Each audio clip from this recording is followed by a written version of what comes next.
देखिए, पश्चिम एशिया यानी waste Asia में गहराते युद्ध के बाद वैश्विक अर्थव्यवस्था और आपूर्ति श्रृंखला यानी सप्लाई चेन पर मंडराते खतरे को देखते हुए बिहार सरकार पूरी तरह अलर्ट मोड पर आ गई है। मुख्यमंत्री नीतीश कुमार की प्रधानमंत्री नरेंद्र मोदी के साथ हुई हाई लेवल वीडियो कॉन्फ्रेंसिंग के तुरंत बाद राज्य सरकार ने एक उच्च स्तरीय क्राइसिस मैनेजमेंट ग्रुप यानी सीएमजी के गठन का आदेश जारी किया है। यह समूह अंतर्राष्ट्रीय संकट के कारण बिहार में पैदा होने वाली किसी भी आपात स्थिति जैसे महंगाई, खाद्यान्न की कमी या प्रवासियों की सुरक्षा से निपटने के लिए जिम्मेदार होगा।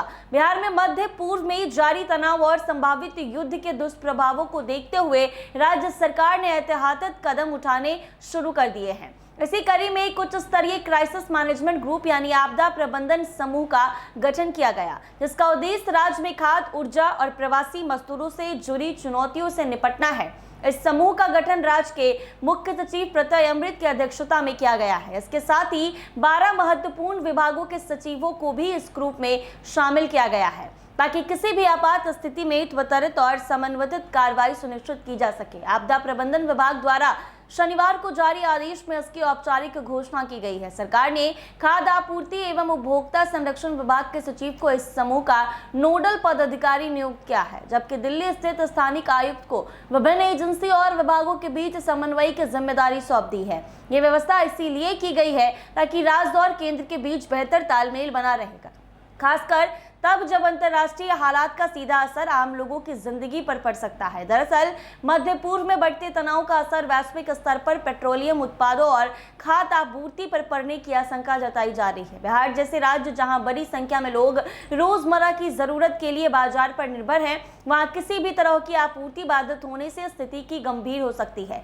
इसे ध्यान में रखते हुए यह ग्रुप राज्य में आवश्यक वस्तुओं की उपलब्धता सुनिश्चित करेगा। क्राइसिस मैनेजमेंट ग्रुप का एक अहम फोकस पश्चिम एशिया में रह रहे बिहार के प्रवासी मजदूरों की सुरक्षा पर भी रहेगा। हजारों की संख्या में बिहारी मजदूर खाड़ी देशों में काम करते हैं। युद्ध या अस्थिरता की स्थिति में उनके सामने रोजगार, सुरक्षा और वापसी जैसे समस्याएं खड़ी हो सकती हैं।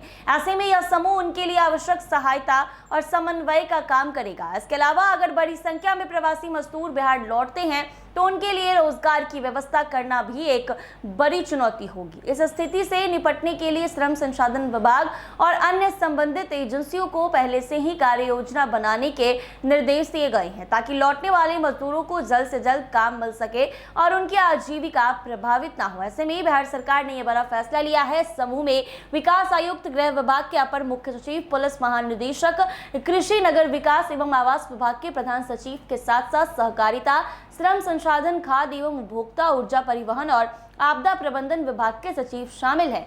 इससे यह सुनिश्चित किया गया है कि हर जरूरी क्षेत्र की निगरानी और निर्णय प्रक्रिया में भागीदारी हो। राज्य सरकार का यह कदम दिखाता है कि वह संभावित संकट को लेकर सतर्क है और समय रहते तैयारी कर ली गई है। आने वाले दिनों में अंतर्राष्ट्रीय हालात के अनुसार इस ग्रुप की भूमिका और भी महत्वपूर्ण हो सकती है, तो इसके तहत अब बिहार वासियों को परेशानी नहीं होगी। ऐसे ही तमाम अपडेट्स के लिए बने रहे NBC 24 के साथ।